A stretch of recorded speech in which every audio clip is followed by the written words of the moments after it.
Department of Education o DepEd nakatakdang ipatupad ang remote learning system tuwing matinding init ng panahon. Alamin natin ang balita kay Erlo Brengas. Erlo.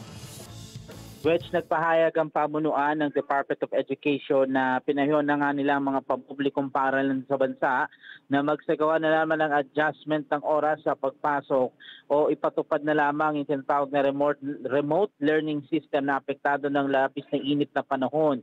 Kabilang yan sa nakitang solusyon ng DepEd sa halip na magkanselan na lamang ng pasok tuwing makakaranas ng mainit na panahon.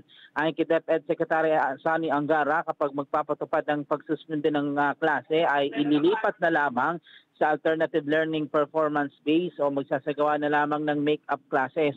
Ibig sabihin, posibleng magkaroon na ng pasok ng araw ng Sabado para makabawi sa mga araw na walang klase. Dapat anilang sundin ng mga paaralan ang mandato din ng mga local chief executives sa pagsuspende ng klase. Sa batala, inatasan naman ng DepEd ang mga opisina at paaralan na ihanda na ang gagamitin na learning o self-learning modules at dynamic learning program sakaling magpatupad na nga ng alternative delivery mode o ADM. Erlo Brengas para sa mata ng Agila, matatag, matapang, matapang.